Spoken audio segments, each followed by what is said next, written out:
당신이 생각하는 하나님은 어떻게 생겼나요? 하나님께서 천지를 창조하셨어요. 인간은 죄인이 되었고 우리들을 위해 아들 예수님을 보내셨죠. 예수님은 우리 죄를 위해 돌아가셨지만 부활하셨어요. 그 예수님을 잘 믿으면 돼요. 난 예수를 믿으니 거짓말해도 구원받을 거야. 성령님은 안 떠나. 죄를 지어도 하나님이 다 이끌어 주실 거야. 지금은 돈이 나도 중요해. 열심히 믿지 뭐. 주일 하루면 난 할 일 다 한 거야. 어떤 것도 죽기 전에 그럼 이제 회개기도 어떤 죄를 한번 회개하면 하라. 용서가 돼? 될 거야. 그러니 거짓말뿐이야. 뭐야? 이건 괴물이잖아. 하나님께서 우리에게 주신 성경만이 하나님을 제대로 그릴 수 있습니다.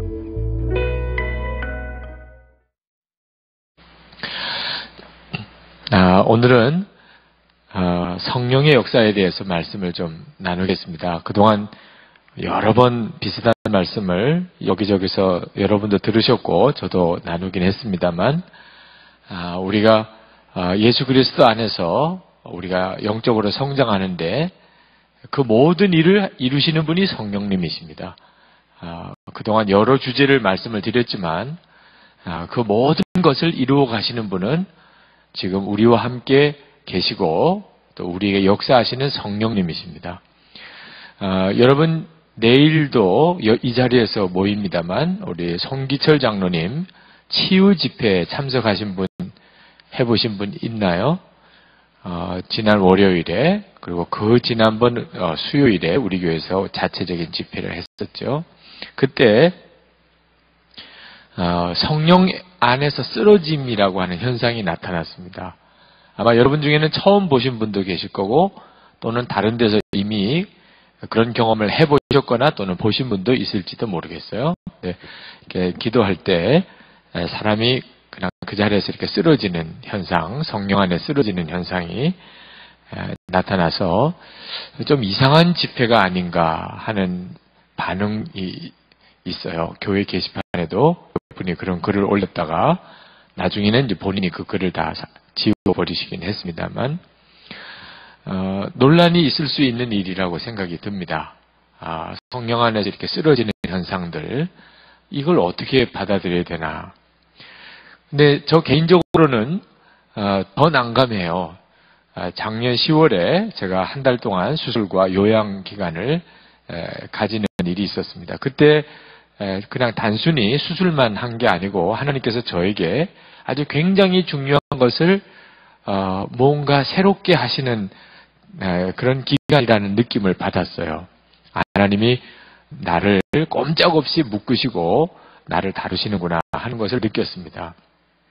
근데 그때 그 작년 10월 이후에 제게 어떤 변화가 있었습니다. 우선은 그 끝나고 난 다음에 특별 새벽 기도회가 교회에서 열렸을 때 하나님이 저에게 방언이라는 것을 주제로 해서 집회를 하게 하셨어요. 그리고 교회 안에 굉장히 방언의 역사가 굉장히 강하게 열렸습니다. 하나님이 기도에 능력이 부어지는 성령이 임하시는 가장 대표적인 현상이 방언인데 그 성령의 역사에 대해서 하나님이 굉장히 교회 안에 강하게 여셨어요. 근데 그 뒤에 또 어떤 일이 벌어졌냐면 교우들에게 이렇게 안수를 하면 그러면 교인들이 이렇게 쓰러지는 일이 생기게 되는 거예요. 물론 다 그렇지는 않아요. 처음에는 한 10명 정도를 기도하면 한 분 정도가 이렇게 쓰러지는 일이. 그 다음쯤 돼서는 한 2분이나 3분 정도가 쓰러지고 그런 일이 저에게 일어나는 겁니다. 그렇다고 뭐 모든 이가 다 쓰러지면 또 정말 그렇게 되나 보다 그럴 텐데 또 다 그런 것도 아니고 꼭 한 분이나 2분 이렇게 쓰러지는 분들이 생겨요. 그래서 참 이걸 어떻게 소화를 해야 되나 이걸 어떻게 해야 되나 나중에는 그렇게 기도를 하는 것에 대해서 굉장히 조심스러워지기 시작을 했습니다.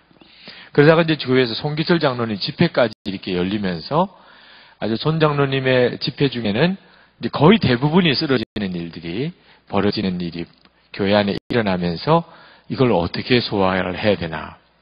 물론 안 쓰러지게 되는 경우 있어요. 네. 이게 서서 기도를 하지 않고 무릎을 꿇고 안수기도 하면 안 쓰러져요. 물론 무릎을 꿇고 안수기도 한 경우에도 쓰러지는 일이 몇 번이 있긴 했습니다만 거의 대부분 별로 쓰러질 일이 없죠. 뭐 좀 어지러워도 뭐 더 수그리면 되니까. 그죠? 근데 이 일이 굉장한 논란이 지금 현재 있는 일입니다. 저희 교회 게시판도 그런 분들의 글들이 있었고 또 이렇게 인터넷에서 이렇게 검색을 해보면 거의 뭐 10개의 글 중에 9개의 글은 전부 이상하다. 그거는 뭐 마귀 역사다. 그거는 미혹이다. 그런 집회는 가지 마라. 뭐 이런 식의 글이에요. 그러니까 저 자신이 마음이 좀 너무 안 좋은 거죠. 이런 논란 속에 휘말린다는 게 안 좋은 거죠. 그죠? 괜히 그런 논란에 휩싸일 이유가 뭐가 있나. 그래서 이제 이렇게 서서 기도하는 일은 하지 말아야 되겠다. 근데 안수 기도를 할 때 이렇게 서서 기도해 드리는 거하고 이렇게 무릎을 꿇고 있는데 기도해 드리는 거하고가 굉장히 달라요. 우선 무릎을 꿇고 기도할 때는 한번 이렇게 안수 기도를 하고 나면 굉장히 허리가 아픕니다. 기도하다가 이거 정말 계속 해야 되나? 기도하다가 몇 명 남았나 자꾸 보게 되고. 장난이 아니에요. 이렇게 계속 허리를 굽히고. 그냥 손만 얹으면 모르겠는데 간절히 기도해 드려야 될 때는 정말 더 그렇습니다. 근데 이렇게 서서 기도할 때는 훨씬 편하죠. 그래서 서서 기도하는 것이 개인적으로는 좋지만 이게 쓰러지는 현상이 나타나니까 이걸 그냥 무릎 꿇고 기도만 해드려야 되겠다. 이런 생각도 한편 들었는데 하나님이 하신 것이라면 성령께서 하시는 일이라면 내가 이것을 소멸시키는 것도 또 문제겠구나. 성령께서 하시는 일이라면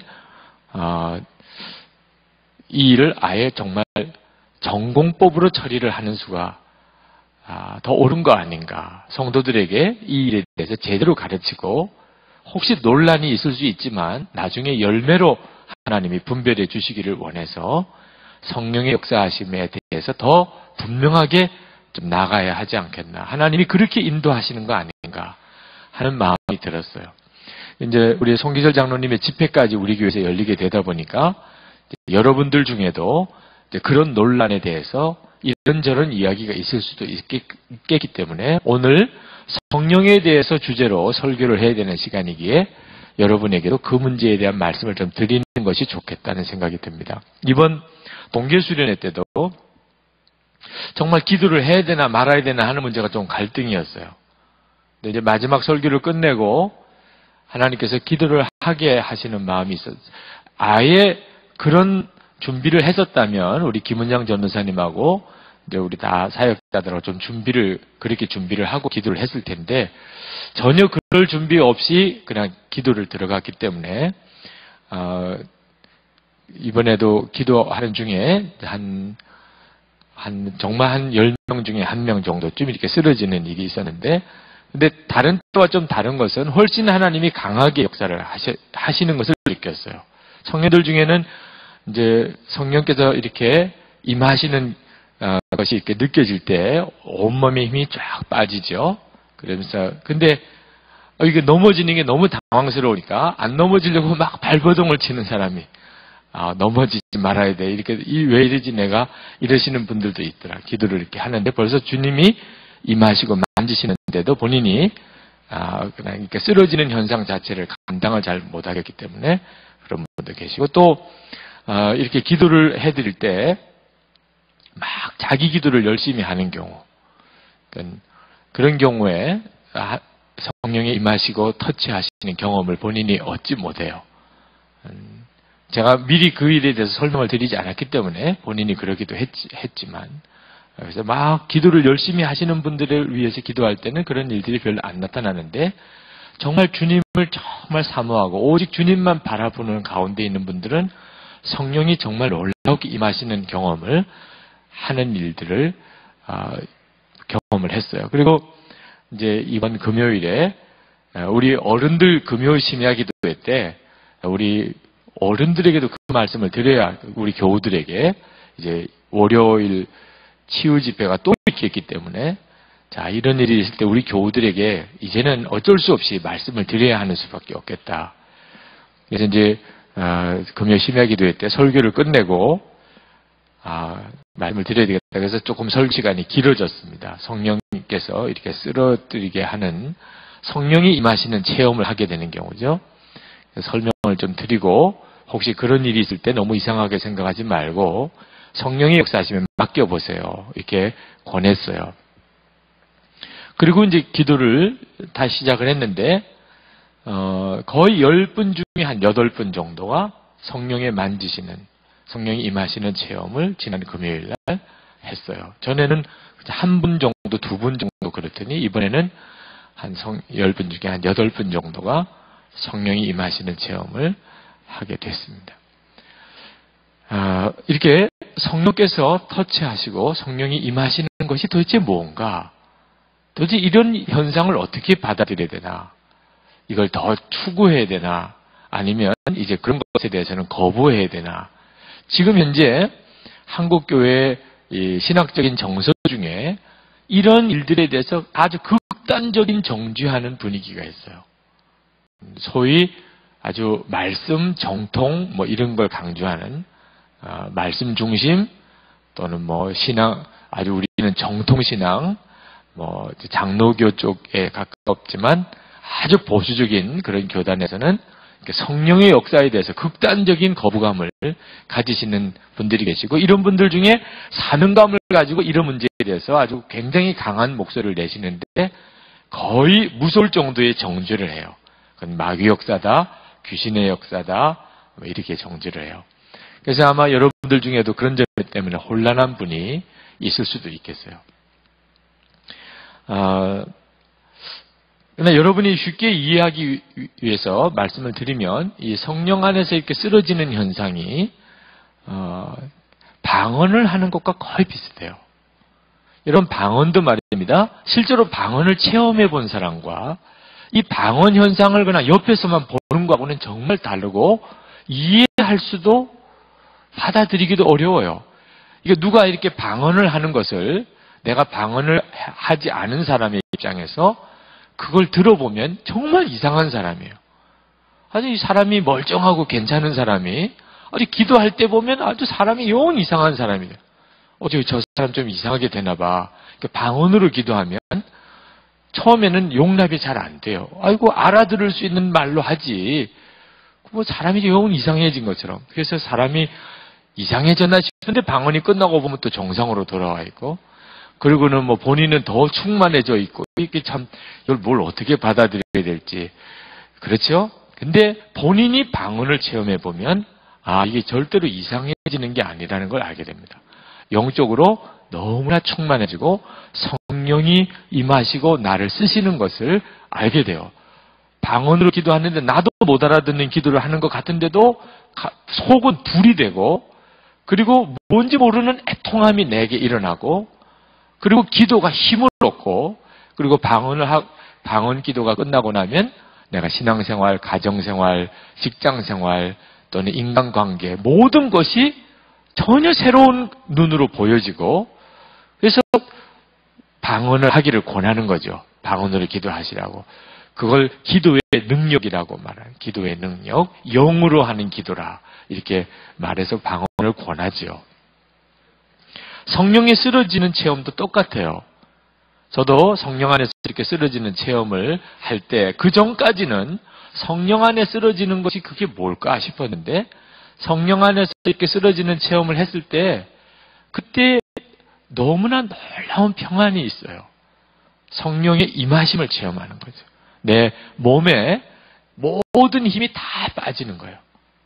내 의지로 손 하나 발 하나 움직이지 못하는 상태죠.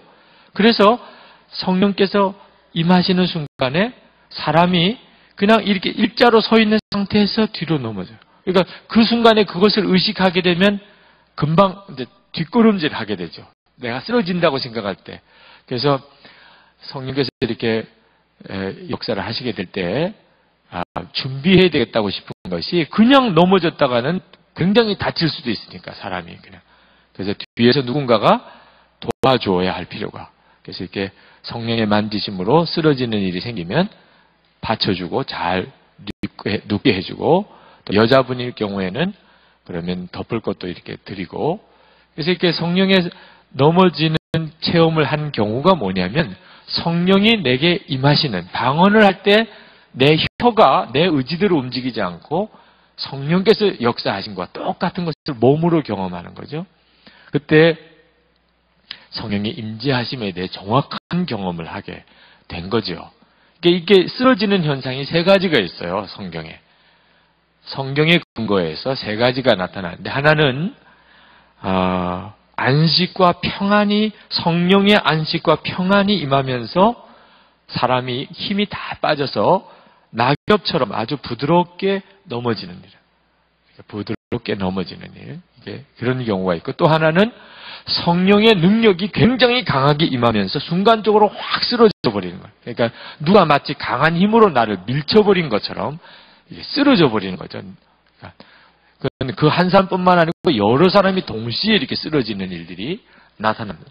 그건 성령께서 굉장히 강하게 그 일대에 있는 사람들을 다 한꺼번에 쓰러뜨리시는 그런 성령의 권능이 나타나는 그런 현상이 있고, 세 번째는 마귀가, 악한 영이 그 사람을 넘어뜨리는 경우가 있어요. 악한 영이.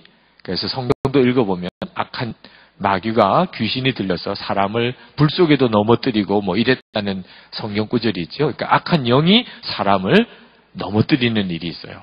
그리고 사람이 막 발작을 하게 하고 이상한 소리를 지르고 이렇게 하는. 근데 이런 성령의 쓰러짐에 대해서 비난하는 많은 분들이 세 번째 경우가 다 그렇다고 말을 해요. 네, 실제로 전혀 그렇지 않아요. 성경 안에 놀랍게 나옵니다. 성령께서 사람에게 이렇게 임하시는 순간에 그 사람 속에 힘이 다 빠지면서 조용히 이렇게 쓰러지는 이런 일들이 성경 안에 여러 번 나와요.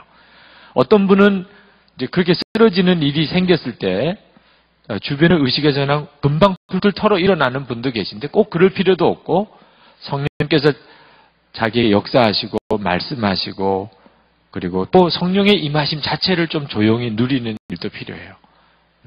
어떤 분은 금방 일어나시는 분도 있고, 어떤 분은 1시간, 어떤 분은 심지어 며칠을 그러고 있는 분도 있어요.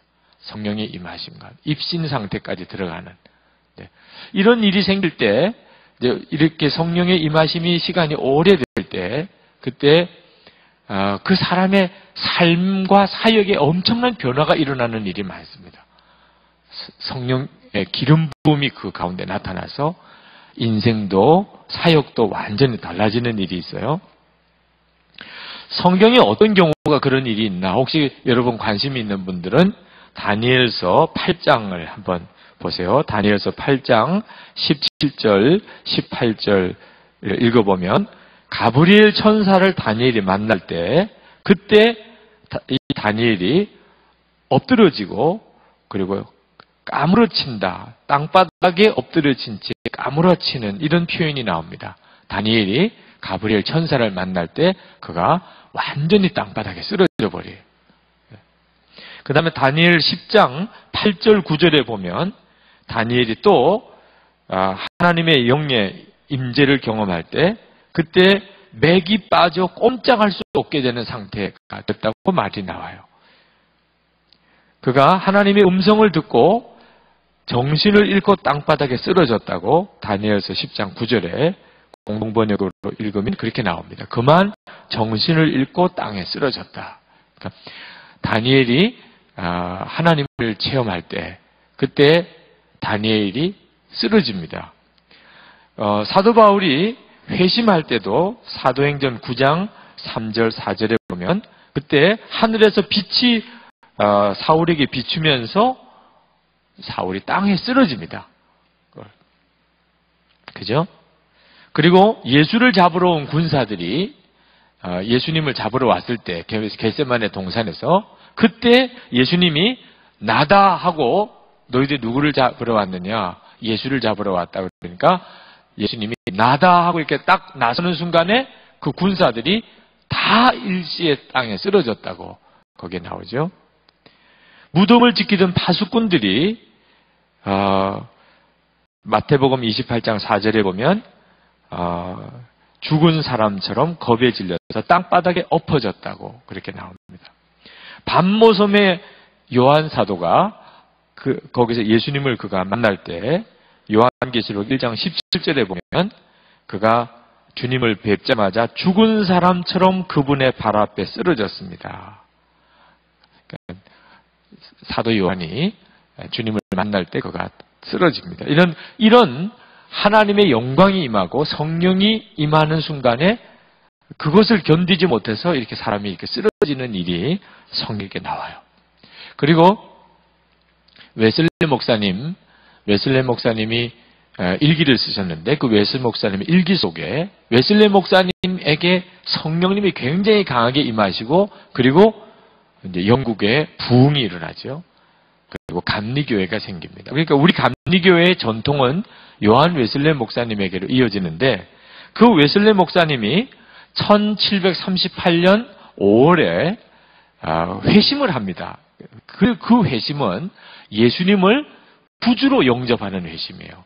예수 믿으면 구원받는구나. 믿기만 하면 구원받는구나. 이것이 성령으로 깨달아지는, 그래서 성령의 생명의 체험을 웨슬레 목사님이 해요. 근데 6개월 뒤에 1739년 1월 1일에 피터 레인이라는 곳에서 목사님 7분과 이제 교우들 60명, 그러니까 67명이 송구영신 예배를 드리고 그리고 철야 기도를 합니다. 그러니까 이제 자정 예배를 드렸으니까 아마 1시나 2시쯤 예배가 끝나고 이어서 계속해서 기도를 하는데 거기 일기에 이렇게 쓰여져 있어요.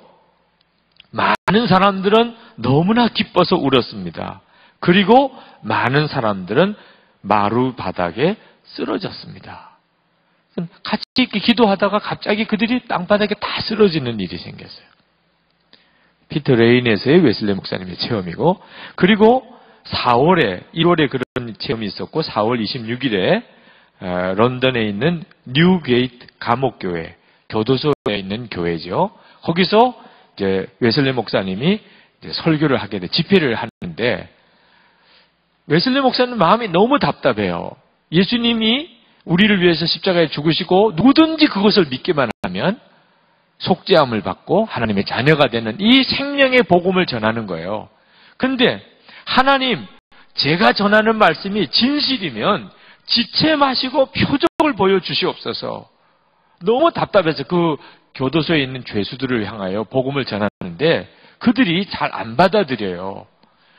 그렇게 간절히 기도하는데 그 즉시로 하나님의 권능이 우리에게 임하셔서 한 사람 한 사람씩 바닥으로 가라앉았고 여기저기서 마치 벼락을 맞은 것처럼 쓰러졌습니다. 라고 증언하고 있어요. 그러니까 그때 웨슬리 목사님의 집회 때 사람들이 막 쓰러지는 일들이 벌어지게 된 거죠. 그러니까 웨슬리 목사님의 부흥에 아주 강력한 성령의 임재가 나타날 때 그런 일이 일어났어요. 조나단 에드워드 목사님, 미국의 대각성 부흥을 일으켰던 조나단 에드워드 목사님의 사역 중에 그 부흥의 기록 중에도 그런 일이 일어났는데 특히 조나단 에드워드 목사님의 사모님, 사라라고 하는 사모님이 이 성령의 역사하신 가운데 이렇게 쓰러지는 체험을 하는데 이분은 17일 동안 이렇게 성령 안에서 쓰러져서 17일 동안 지냅니다. 그 기록을 이렇게 썼어요. 제가 그때 그분이 그 기록을 쓴 것을 읽어드릴게요. 하나님의 임재하심이 너무도 생생하고 눈에 선하여 아무것도 의식할 수 없었다. 내가 맛본 평화와 행복을 말로는 전혀 표현할 수 없었다. 마치 땅 아래의 모든 곳으로부터 벗어나 지구와 지옥을 벗어나 들려 올라가는 것 같았다. 하나님이 임재하였을 때 내 영혼은 큰 기쁨으로 충만하였다. 그 순간 내 몸에서 힘이 빠져버렸다. 그리하여 나는 마루에 쓰러지게 되었다. 내 가까이 있던 사람들 중에 몇이 나를 붙들어 주었다.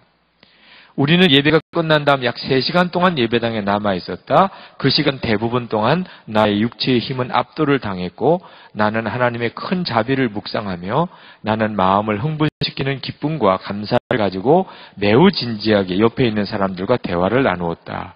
나중에 강렬한 감정이 다시 나의 몸에 힘을 빼앗았다. 나는 자리에서 일어나 기쁨으로 뛰지 않을 수가 없었다.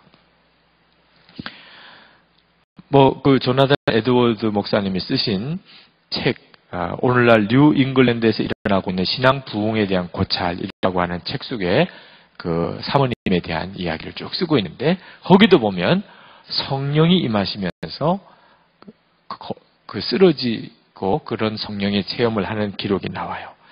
찰스 핀이라고 하는 유명한 부흥사의 그 부흥 기록에도 보면, 찰스 핀이가 뉴욕주에 아주 죄가 너무너무 심해서 소돔성이라고까지 별명이 붙어있는 어떤 곳에서 설교를 하는데, 그때 회중들이 넘어지는 일들이 벌어집니다. 그런 일들이 막 일어나죠.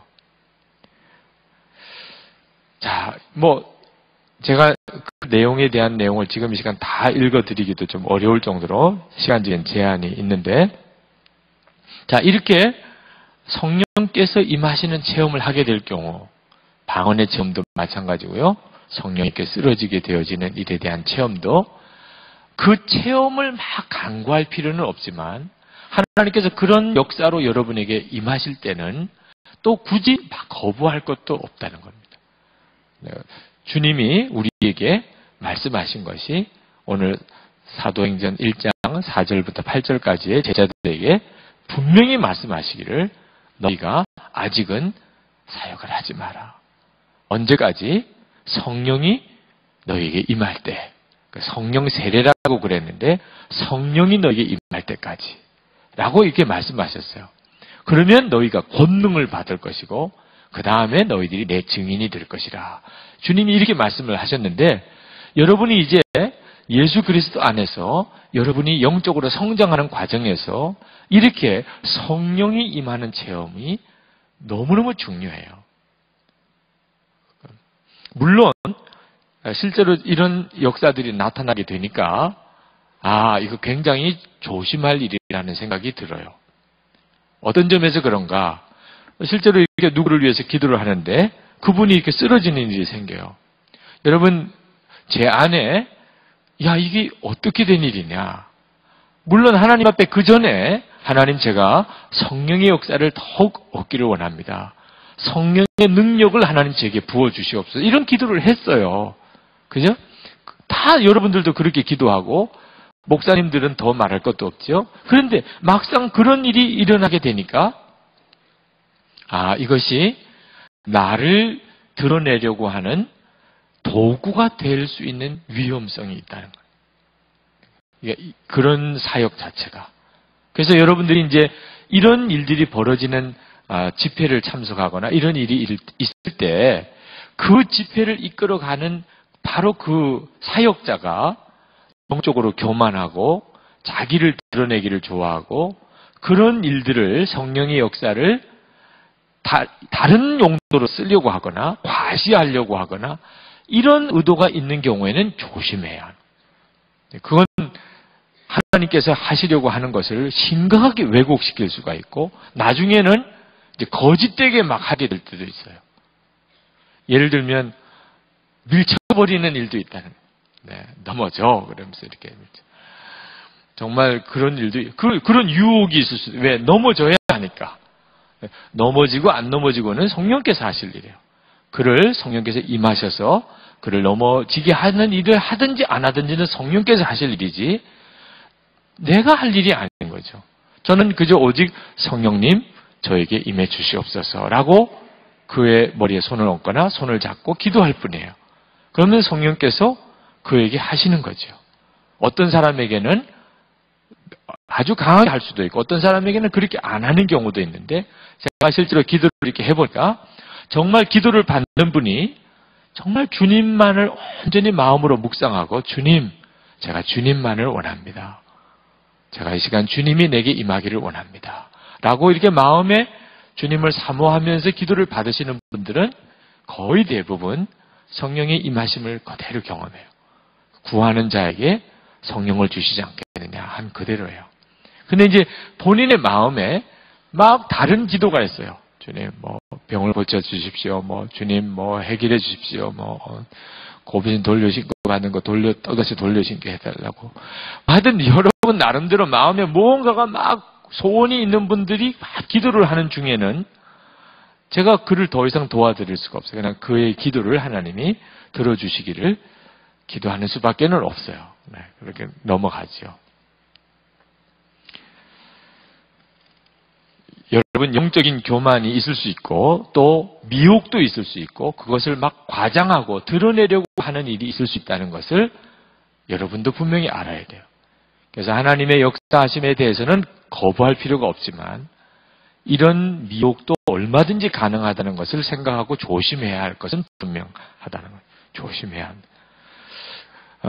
악한 영이 역사하는 게 있을 수 있지 않겠나? 있어요. 뭐 방언도 그렇죠. 방언도 여러분 절에도 방언해요. 절에 가도 불교 또 다른 모든 이방 종교들, 우상 종교들도 보면 방언하는 역사들 얼마든지 일어나요. 쓰러지는 현상 얼마든지 다른 종교도 가능해요. 특히 악한 영이 사람을 막 쓰러뜨리는 일 얼마든지 있어요. 웨슬리 목사님의 일기 중에도 그런 일들이 이제 성령의 역사가 굉장히 강하게 나타나면서 악한 영의 역사도 일어나는 거예요. 근데 어떤 경우가 있었냐면 목사님이 설교를 하시는데 막 소리를 지르는 겁니다. 설교를 하는 중에 막 소리를 지르는 거예요. 목사님 더 설교를 하기 어려울 정도로. 그러다가 그 자리에서 쓰러지는 거예요. 그러면서 막 거품을 물고 막 비명을 지르고 막 사람이 경련하고 이런 일들이 일어나요. 이건 성령께서 만지셔서 성령의 임재하심 속에 경험하는 건 다르죠. 그래서 웨슬리 목사님 일기 속에 쓰러진다는 것에 대해서 두 가지가 있을 수 있다는 것에 대해서 이제 웨슬리 목사님이 실제로 겪으시면서 그것을 쓰시고 계신데 1759년 11월 25일자 일기에 보면 처음에 이러한 역사는 의심할 여지 없이 전적으로 하나님으로부터 온 것임을 확실히 믿었다. 그러나 오늘날에는 부분적으로 믿는다. 그러니까 쓰러지는 역사가 전부 하나님으로부터 온 것은 아니다. 악한 영의 역사도 얼마든지 있을 수 있다. 그러니까 쓰러진다는 거 하나만 가지고 이렇게 저렇게 판단할 수 있는 문제는 아니라는 거죠. 제가 오늘 여러분에게 이제 성령에 대해서 말씀을 드려야 되는 시간인데 저희가 오늘 여러분에게 말씀을 드리려고 하는 이 메시지의 핵심 요지는 우리가 성령을 체험할 때 두 가지가 있다는 거예요. 하나는 성령께서 우리 안에 임하시는 체험이 있어요. 우리 안에. 성령이 우리 안에 임하시는 경우 내 안에 그것은 나를 구원시키는 겁니다. 내게 영생이 임한 것을 증거해 주는 거예요. 영생이. 그래서 성령이 내 안에 임하실 경우에는 내가 예수님에 대한 분명한 신앙 고백을 할 수 있게 됩니다. 하나님은 내 아버지라고 고백하게 되고 그리고 내가 기도를 하고 싶고 예배 드리고 싶고 그리고 정말 용서하게 되고 사랑하게 되는 역사들이 내 안에 일어나게 돼요. 이게 성령의 역사예요. 오늘 이 시간에 여러분 안에 성령께서 역사를 하셨기 때문에 여러분이 오늘 이 자리에 온 거예요. 성령께서 여러분을 이렇게 인도하세요. 여러분에게 오셨어요. 여러분 안에. 그래서 주일이면 예배하러 가야지. 그게 모든 사람이 그런가요? 아니에요. 성령을 모시고 있는 사람만 기도에 대한 욕구, 예배에 대한 욕구가 있어요. 그 성령님은 예수님에 대해서 가르쳐 주시는 분이라고 그랬어요. 그래서 여러분이 성령님을 모시게 되면 예수님에 대해서 이제는 믿어지게 되고 깨닫게 돼요. 그래서 성령님을 예수의 영이라고도 말하죠. 다릅니다. 성령님과 예수님은 분명히 다르지만 거의 같은 식으로도 또 설명을 하는 이유는 성령님은 전적으로 예수님을 드러내요. 그래서 고린도서 13장 5절에는 너희 안에 예수님이 계신 걸 알지 못하느냐 이렇게 말했죠. 우리 안에 계시는 성령께서 예수님에 대해서 말씀하기 때문에 제가 시간 관계 때문에 요한복음 14장, 16장 다 있는 성경 구절을 그냥 다 건너뜁니다. 나중에 이제 그 성경 공부를 할 수 있는 기회가 있겠기 때문에 제자훈련 시간에도 이 성령 부분에 대해서 그 부분에 나옵니다. 성령님이 우리 안에 오요. 그런데 성령님의 역사 중에 이렇게 우리 안에 오시는 역사 말고 우리 위에 임하시는 역사가 있어요. 성경은 예수님이 말씀하셔서 요한복음 14장 17절에 예수님께서 성령께서 너희 위에 임하시고 너희 안에 계시겠습니다. 두 가지로 말씀하고 계세요. 이 우리 위에 임하시는 성령이 바로 권능으로 임하시는 성령이에요. 내 속에 임하시는 성령은 구원의 생명의 역사로 역사하시는 분이고 성령님이 이제 내 위에 임하신다고 할 때는 은사라든지 이런 능력을 나타내는 거예요. 그것을 통해서 예수님의 복음이 강하게 증거되게 하기 위해서 하시는 겁니다. 그것을 성령 세례를 받았다. 이렇게 표현해요. 예수님의 제자들은 이미 마음으로 성령님의 역사를 다 받고 있어요. 예수님이 이미 구주신 것도 알았고. 그러나 그 제자들에게 필요한 게 있었는데 그게 뭐냐면 성령의 능력이 임하는 것이 필요한 거예요. 그래서 지금 요한 사도행전 1장 4절부터 8절까지 예수님이 말씀하시는 것은 바로 성령의 권능을 너희들이 받으라는 겁니다. 성령이 너에게 임하시는 이런 체험이 너에게 필요하다. 그래서 그들이 사도행전 2장에서 성령이 그들에게 임하는 체험을 하게 됩니다. 그때 그들이 방언이 터지게 되고 그리고 전도에 대한 담대함을 얻게 되고 나가서 전도하니까 사람들이 하루에 3,000명씩 5,000명씩 막 전도가 돼 오는 거예요. 이런 역사들이 나타나게 된 거죠. 방언 체험이라든지 이렇게 성령에 쓰러지는 체험이 전부 성령이 임하시는 것과 관련이 있는 거예요. 내게 성령의 권능이 내게 임하면서 내가 그것을 육체적으로 경험을 하는 겁니다. 이 성령의 세례는 받았는지 안 받았는지를 알아요. 성령이 내 속에 임하신 것은 잘 모를 수가 있어요. 본인은 분명히 예수를 믿고 그리고 하나님을 아버지라고 부르고 기도도 하고 은혜를 사모하는 마음도 있는데 그게 성령의 역사인 줄을 모르는 경우도 있어요. 그래서 가만히 상담을 하다 보면 이분 속에 이미 성령님이 역사하고 있구나. 본인이 그것을 잘 모르는 중에 본인은 성령님을 모시고 구원받은 자의 삶을 사는 경우가 많아요. 그런데 성령의 세례는 한 번 받을 때 성령 세례라고 그럽니다. 성령이 내 위에 임하신 것을 그동안에 한 번도 경험을 못하다가 처음 그것을 경험했을 때를 성령 세례라고 해요. 성령 세례. 그러니까 방언하지 않던 사람이 방언하게 될 경우에 본인이 그날 성령 세례를 받은 거죠. 그 다음부터 계속해서 그런 역사가 나타나는 경우를 성령 충만이라고 해요. 성령 충만. 그러니까 성령 세례나 성령 충만이 같은 말이죠. 그러니까 성령이 내게 놀라우게 임하는 역사. 이것은 능력의 역사를 말하는 거예요. 그 다음부터 내가 여러분 정말 해보세요. 방언이라든지 성령의 임하시는 체험을 이렇게 하게 되는 입신을 경험한다든지 하게 될 경우에 기도도 달라지고 그 다음에 내가 어떤 세상적인 것에 대한 욕구도 달라지고 정말 늘 주님하고만 있고 싶고 말씀을 더 보고 싶고 가장 중요한 것은 사람들에게 예수님을 증거하고 싶은 거죠. 끝으로 한 가지만 더 말씀을 드리고 오늘 말씀은 여기서 마무리를 짓고 싶은데 여러분이 이런 성령의 체험을 이제 하나님께 받고 싶을 때 어떻게 해야 되나? 오늘 부흥 영상에서도 본 것처럼 진정한 회개가 먼저 전제가 돼야 돼요. 우리 한국에 1907년에 부흥이 있었고 1960년대, 70년대 부흥이 있었어요. 1907년의 부흥은 역사가 굉장히 강하고 영향력이 컸어요.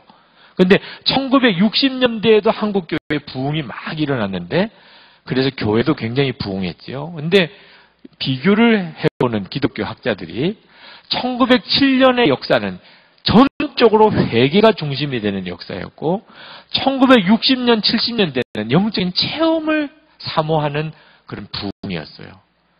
네, 한국교회가 1907년을 통해서는 민족을 변화시키는 역사가 있었지만 1960년, 70년대에는 교회는 부흥이 됐는데 나중에는 사회로부터 교회가 지탄의 대상이 되는 비슷한 현상들이 일어나게 돼요. 그 차이의 핵심이 뭐냐면 회개예요, 회개. 진정한 회개. 내가 하나님 뜻대로 살지 못하는 거, 육신의 욕구를 따라 사는 이런 일에 대해서 하나님 앞에 통회하고 중심으로 회개하고 내가 성령으로 살기를 갈망하는 것이 진짜 성령의 체험의 핵심이어야 한다는 거예요. 여러분이 그저 호기심으로 성령을 체험하려고 하면 안 돼요.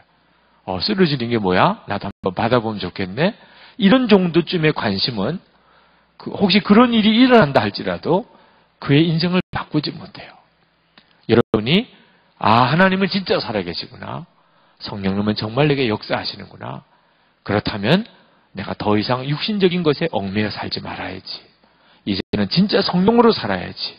이런 정말 여러분의 삶의 전환이 바로 이 부흥의 핵심이어야 한다는 거예요.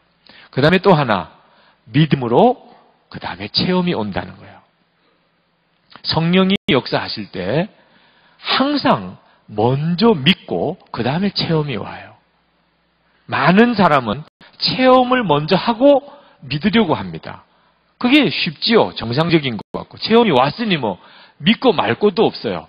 방언하고 나면 성령님이 역사하고 방언으로 역사하는구나. 그죠? 그럼 너무 믿기 쉽죠. 그런데 주님은 내게 약속하셨으니 내게 성령의 역사를 주실 것이다. 내 입을 쓰셔서 영으로 기도하게 하시고 내게도 성령에 임하시는 그 성령 세례의 체험, 성령의 충만한 체험을 내게 주실 것이다. 내가 믿고 선포하고 나가면 하나님이 동일한 역사를 내게도 주실 것이다. 이 믿음이 먼저 있어야 하는 거예요. 저는 하나님께서 제게 교회 안에 치유의 역사가 일어나야 한다는 것에 대해서 깨닫게 하셨어요. 그러나 저는 제게도 신유의 은사도 안 나타나고 무슨 기도의 능력도 안 나타나고 그랬었어요. 그때 하나님, 만약에 주님이 교회 안에 치유의 역사를 일으켜야 한다는 게 맞다면 제가 하겠습니다. 그래서 치유 기도회를 시작을 했어요. 별로 낫는 사람 없었어요. 여러분 병든 사람 나와서 기도 받으십시오. 처음에는 전부 다 무슨 역사가 일어날까봐 감기 환자까지 다 나왔어요. 네. 기도하느라고 애먹었지만 끝나고 난 다음에 똑같아요. 별로 뭐 나았다는 간증이 없어요. 나중에 조금씩 도움이 좀 됐다. 또 혹시 정말 한 달, 두 달쯤 지나서 그때 내가 기도받고 나았나 봐. 이런 일은 좀 있었지만 정말 놀라우네요. 송기철 장로님 그 치유 집회처럼 그 자리에서 병든 자가 낫고 이런 일들이 없었어요. 그런 일을 부산에서 목회할 때부터 계속했어요. 치유 기도회, 치유 기도회. 이거 왜 주님은 지금도 동일하게 병든 자를 고치는 걸 주님이 하시는 것을 믿고. 근데 주님은 아무 역사를 안 해주시는 거예요. 나중에는 주님 안 할래요. 치유 기도회 안 할래요, 정말. 진짜 나중에는 교인들이 기도 받으러 나오려고 안 나오는 거야. 왜? 나와봐야 뭐 역사가 없으니까. 그래도 안산에 갔을 때도 또 선한 목자교회 왔을 때도 치유 기도를 계속 했어요. 근데 참 놀라운 일은 하나님이 지금 현재 우리 교회 안에 굉장히 강력한 치유 집회를 하시고 계시잖아요. 그죠? 물론 뭐 저를 통해서 하지 않고 송기철 장로님이라는 분을 통해서 하지만 그게 무슨 상관이 있어요? 주님이 하시는 거니까. 주님이 하시는 건데 그게 누구를 통해서 하는 게 무슨 상관이 있어요?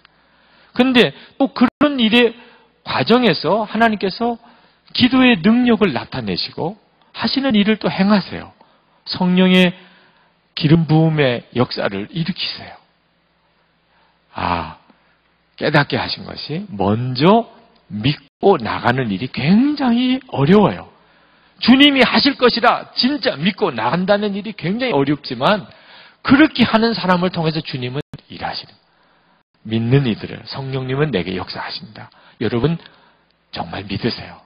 성령님은 여러분에게 말로만 들었던 거, 그동안에 그저 말로만 들었던 성령의 기름 부음의 체험을 여러분에게 주세요. 성령의 세례를 여러분에게 부어주세요. 주님이 반드시 그렇게 하세요. 왜? 주님이 약속하셨으니까. 구하는 자에게 다 주시겠다고 하셨으니까. 믿음으로 순종하고 나가는 것이 중요합니다. 성령의 역사에 있어서. 자, 이제 우리 기도합시다. 자, 여러분, 지금 여러분은 사실 굉장히 강한 성령의 역사 안에 있습니다. 성령님은 지금 여러분과 함께 계세요. 여기까지 인도하셨어요. 그리고 성령님은 오늘 이 시간에도 여러분에게 안수하기를 원하십니다. 임하시기를 원하십니다. 여러분의 육신에 병든 것과 마음에 병든 것을 고쳐주시기 원하세요. 여러분을 능력 있게 일으켜 세우기를 원하십니다. 그저 겨우 견디는 삶 아니에요. 겨우 참는 것도 아니에요. 아주 충만한 삶으로 여러분을 인도하세요. 기쁨으로, 정결함으로, 권세 있는 삶으로, 감사가 넘치는 삶으로, 다른 사람에게 영향력을 끼치는 삶으로 여러분을 인도하기 원하세요. 이 시간에 성령님은 그래 하시기를 원하십니다. 주님, 이 시간에 오시옵소서. 하나님, 주의 사랑하는 모든 청년들에게 주님 역사해 주옵소서. 기도의 영으로 함께해 주옵소서. 하나님, 회개의 영으로 임하여 주옵소서. 하나님, 끊어버려야 할 것, 정말 주님이 기뻐하지 않는 것, 주님이 너무 안타까워하는 것에 대해서 알게 하시옵소서. 주여, 저들의 중심을 주님 축복해 주옵소서. 주님을 더욱 갈망하며 나아가게 하시옵소서. 이 시간에 주님 안수해 주옵소서. 정말 머리 위에 일일이 주님 안수해 주옵소서. 성령님 충만하여 주옵소서. 기름 부어 주시옵소서. 주님 하시옵소서. 성령님 놀라우게 하시옵소서. 이 시간에 성령의 인도하심을 따라 기도하겠습니다. 주님 임하여 주시옵소서. 하나님, 계속해서 저들의 입술을 주장해 주옵소서. 성령의 역사하심에 대해 사모하며 나아갈 때 성령님 기름 부어 주옵소서. 하나님, 저들을 오늘도 만지시고 회복시켜 주옵소서. 예수님을 구주로 영접하고 주님 믿음으로 자라나기를 원합니다. 하나님, 능력 있게 서기를 원합니다. 권세 있게 서기를 원합니다. 하나님, 일하여 주옵소서. 아버지 하나님, 이 시간에 하나님 사랑하는 주의 청년들에게 친히 임하여 주옵소서. 성령의 놀라운 능력으로 주님 임하여 주옵소서. 주님, 오 나의 주님, 만져 주옵소서. 주님, 정결하게 하옵소서. 회개하는 심령에게 십자가 보혈을 덮어 주시옵소서. 주여, 아버지, 두려움이 떠나가게 하시옵소서. 하나님, 근심이 떠나가게 하여 주시옵소서. 놀라운 평안을, 주님, 놀라운 평안을 부어주시옵소서. 주님, 역사해 주옵소서. 오 하나님, 능력으로 같이 하여 주옵소서. 새롭게 해 주옵소서. 하나님, 몸에 병든 것을 고쳐주시옵소서. 주님, 이 시간에 안수하셔서 연약한 것이, 병든 것이 떠나가게 하여 주옵소서. 예수의 이름으로 명하니 모든 병든 것은 떠나갈지어다. 무엇은 약한 것은 이 시간에 쫓김을 당할지어다. 주여 고쳐주시옵소서. 예수님 온전히 임하시고, 오 주님 온전히 역사해 주옵소서. 주의 놀라우신 능력으로 함께 하시고, 주님 놀라운 은혜로 붙들어 주시옵소서. 주님 감사합니다. 하나님 임하여 주옵소서. 주님 아버지 감사합니다. 주님, 이 시간에 주의 사랑하는 모든 이들 위해 안수하시고, 성령님 저들이 갈망합니다. 주님을 사모합니다. 주님 임하여 주옵소서. 개인적으로 기도할 때, 주의 말씀을 읽을 때, 하나님 집에서, 학교에서, 직장에서 온전히 주님을 바라볼 때 성령님 임하시는 놀라운 축복을 다 누리게 하옵소서. 회복시켜 주옵소서. 회개의 영으로 임하시고 정결케 하소서. 병든 것을 고쳐주셔서 어그러진 생활을 바꿔주셔서 사람의 힘으로 결심으로 안 되는 것이 되게 해 주옵소서. 전도의 문들이 열려지게 해 주옵소서. 사랑의 영으로 사로잡아 주옵소서. 주여, 주님 감사합니다. 이 시간에 우리가 하나님 앞에 우리의 감사의 예물을 드립니다. 주님, 헌금할 믿음, 헌금할 힘이 있게 해주셔서 감사합니다. 하나님, 사랑하는 청년들의 헌신과 헌금 받아 주옵소서. 드릴 수 있는 믿음을 더욱 주옵소서. 하나님을 사랑하는 마음 더욱 크게 해 주옵소서. 재정의 증거를 보여 주옵소서. 하나님이 공급하시는 것을 보여 주옵소서. 주님 앞에 쓰임 받게 하옵소서. 젊은이 교회가 더 크게 하나님 앞에 쓰여지게 하소서. 더 많은 곳으로 하나님을 영화롭게 하게 하소서. 축복합니다. 예수 그리스도 이름으로 간절히 기도하옵나이다. 아멘.